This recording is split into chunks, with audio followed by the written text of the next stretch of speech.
Hello, I'm doctor Tariq, American board medical consultant in UAE. आज जिस topic पे हम बात करेंगे वो है थायराइड हार्मोन की कमी। ये बड़ा इम्पोर्टेंट टॉपिक है और अक्सर खवातीन इसकी प्रॉब्लम के साथ आती हैं, तो बड़ा इम्पोर्टेंट है कि इसको पहचाना जाए।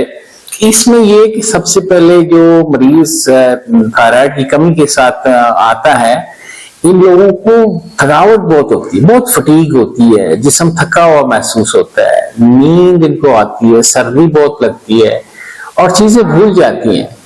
और इसके अलावा इनको कॉन्स्टिपेशन का भी मसला रहता है। तो बुजुर्गों में तो अक्सर ये होता है कि फैमिली लेके आती है कि भाई इनको याद ही कुछ नहीं रहता और बिल्कुल गुमसुम रहते हैं।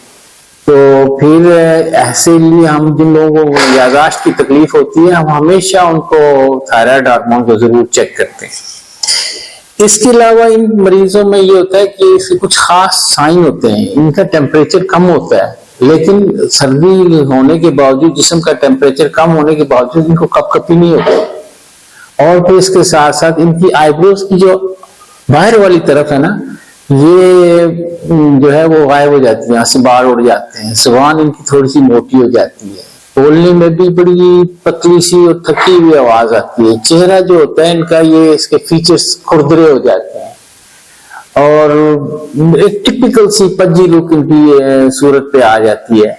तो ये चीजें हमें हेल्प करती हैं कि हम इनको पहचाने के लिए कौन लोग हैं, किस तरह ये जो प्रेजेंटेशन हो रही है, ये थायराइड का मसला हो रहा है। तो ये इन सिम्टम्स को याद रखें, ये प्रेजेंटेशन होती है थायराइड की कमी के मसले। अब ये है कि ये कैसे है, क्या है, इसकी वजूहात क्या है। इसमें ये है कि तारीखी तौर पे आयोडीन की कमी हुआ करती थी, खासतौर पर पहाड़ी इलाकों में। मुझे अभी भी याद है जब हम छोटे थे 50 ईयर्स अगो, तो हम लोग देखा करते थे जिनको बड़े बड़े गिलड़ होते, क्योंकि मैं कश्मीर से हूँ तो ये पहाड़ी इलाका है, तो उनके बड़े बड़े गिलड़ होते थे, गले के खतूत फूले होते थे। तो अब चूंकि नमक में ये आयोडीन डालते हैं तो इसलिए ये प्रॉब्लम अब नहीं रहा, लेकिन फिर भी दुनिया में एज अ होल 1 बिलियन यानी 1 अरब लोगों को आयोडीन की कमी की अभी भी तकलीफ है। और फिर अब ऊपर से ये जो आप ये कहते हैं कि आयोडीन वाले नमक से खाने का टेस्ट खराब हो जाता है, बड़ी रेसिपीज वगैरह में एडवाइस करती है कि आप आयोडीन वाला नमक ना डालें। तो ये प्रॉब्लम इसकी वजह से भी एग्जैजरबेट हो बढ़ सकता है, क्योंकि ये जो नमक में आयोडीन डाला गया था ये बड़ा इंपॉर्टेंट था, खासतौर पर पहाड़ी इलाकों। दूसरी जो इसकी, अब चूंकि मॉडर्न इलाकों में तो अब आयोडीन की कमी का मसला नहीं रहा, तो इसका जो इम्पोर्टेंट काज होता है वो सोजिश होती है थायराइड की, इसको कहते हैं ऑटो इम्यून थायराइडाइटिस। और इसमें एक खास ग्रुप खवातीन का है जिनको बच्चे की पैदाइश के बाद 9 महीने तक, यानी पैदाइश के बाद से लेके 9 महीने के टाइम तक किसी भी थायराइड की सोजिश का अटैक हो सकता है। इस थायराइड की सोजिश के अटैक की वजह से थायराइड की कमी हो जाती है।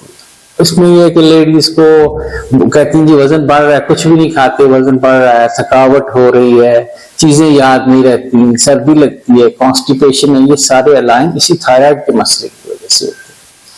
तो 80% खवातीन में ये ठीक हो जाता है, लेकिन 20% में ये कमी जो है ये परमानेंट हो जाती है।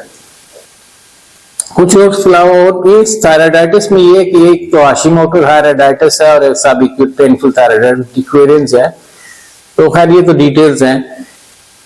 इसके अलावा कुछ लोगों में खानदानी तौर पे होता है, मतलब फैमिलीज में ये कंजेनिटल होता है, किसी को भाई में है या खाला में है या चचा में है, इस तरह के इनके अंदर फैमिली हिस्ट्री होती है, इनको जरा ज्यादा जल्दी है थायराइड की कमी का मसला शुरू होता है। अब इसके बारे में हम ये देखते हैं कि प्रेजेंटेशन तो मैंने आपको बता दिया, मैं आपको उसकी कॉम्प्लिकेशन बताऊंगा क्या होती है।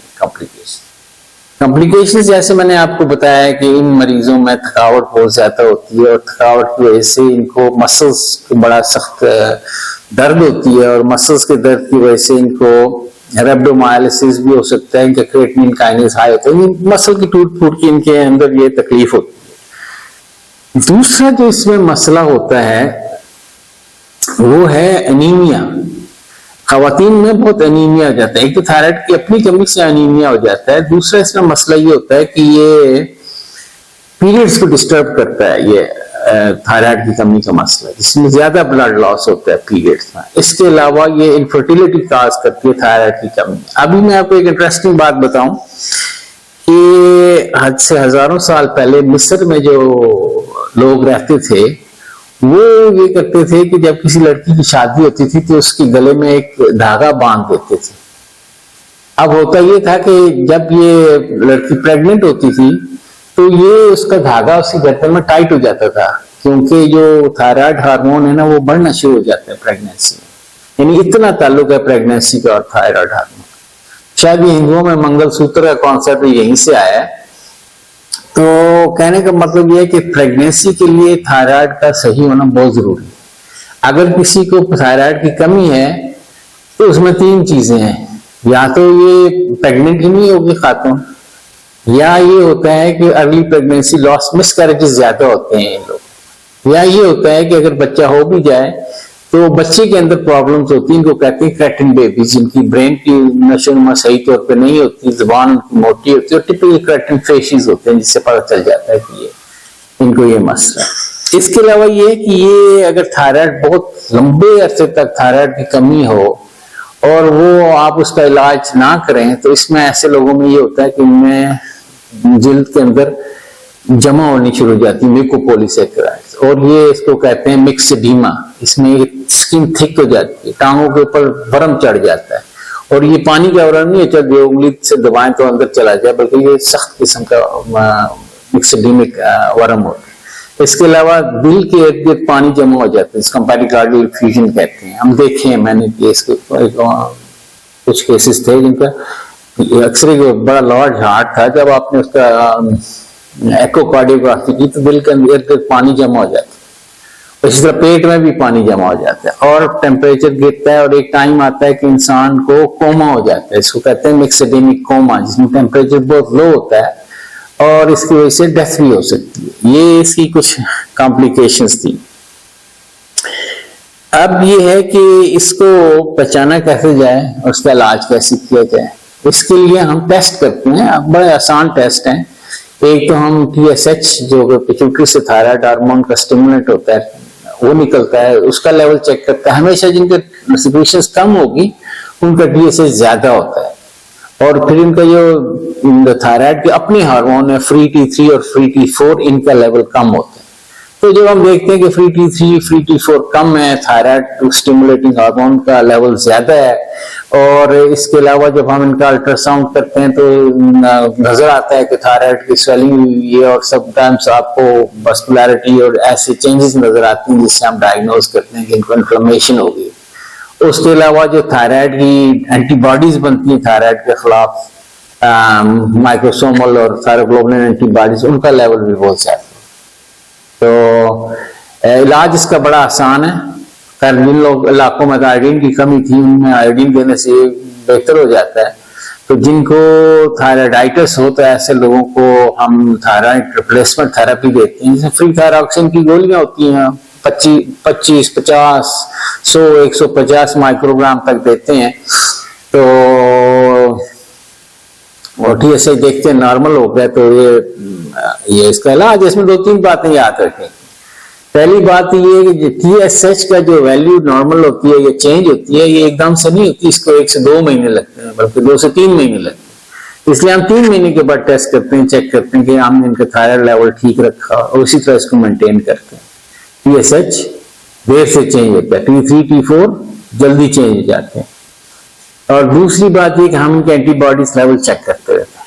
अगर एंटीबॉडी 0 हो जाए या ड्रॉप हो जाए या नॉर्मल हो जाए तो ऐसे पेशेंट्स को हम ट्रायल करते हैं दवाई बंद करने का, क्योंकि हो सकता है उनका थायराइड ठीक हो गया, जो 80% ऑटोइम्यून में अक्सर हो जाता है। तो 20% में फिर उसको लाइफ लॉन्ग देनी पड़ती है। इसके अलावा ये कि कैल्शियम और विटामिन डी के सप्लीमेंट्स जरूर देना चाहिए, क्योंकि कैल्शियम और विटामिन डी की कमी जो है ऑस्टियोपोरोसिस हो सकता है थायराइड रिप्लेसमेंट थेरेपी से आता है। कुछ पेशेंट्स में जिनमें पुराना थायराइड की कमी हो बहुत ज्यादा हो तो उनमें कोर्टिसोल की कमी भी हो जाती है, तो उनको हमें स्टीरॉइड्स भी देने पड़ते हैं इनकी ट्रीटमेंट के साथ साथ। एक बात इसमें एहतियात करनी पड़ती है कि जिसको आप थायराइड की गोली दे थायरॉक्सिन, इसके साथ आप सुबह सवेरे निहार में उठ के पिए। 1 घंटे तक आप कुछ नहीं खा सकते और इसको सिर्फ पानी के साथ पिए और इसको दूध वगैरह के साथ ना पिए, इसके साथ खाना नहीं खाना, इसके साथ कोई और दवाई इस्तेमाल नहीं करें, फिर कहीं जाके जज़ब हो जाएगा। अब कभी कभी अब रमजान में खास पे सवाल आता है कि हम कैसे खाएं इसको खाली पेट, तो उसका ये है कि ये दूसरी ऑप्शन ये है कि आप खाना खाने के 2 घंटे के बाद इसको खा सकते हैं थायराइड की गोली को, लेकिन फिर उसको पानी के साथ खाना है, उससे 1 घंटे के बाद फिर कुछ नहीं खाना। तो इस तरह से भी इसकी ऑप्शन ठीक हो जाएगी। तो ये थी कुछ चीजें जो आपको थायराइड के बारे में जाननी चाहिए। जब भी आपको इन अलामात में से कोई प्रॉब्लम हो तो जरूर अपने डॉक्टर से जाकर मशवरा करें। हो सकता है आपको थायराइड का मसला हो, जिससे आपको वजन बढ़ रहा हो, आपकी याददाश्त में कमी हो रही हो, आपको सर्दी लग रही हो, आपको कॉन्स्टिपेशन का मसला हो।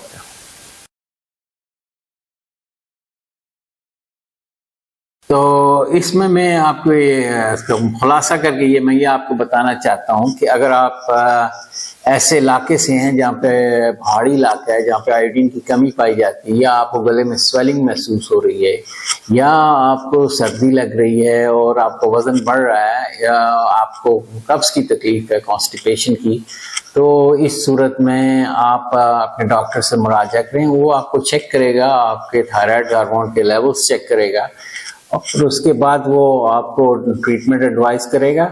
और इसका इलाज बहुत ही आसान है और इसकी जो एहतियाती तदाबीर हैं वो भी हमने इसमें डिस्कस की हैं कि इसको कैसे लें। Thank you.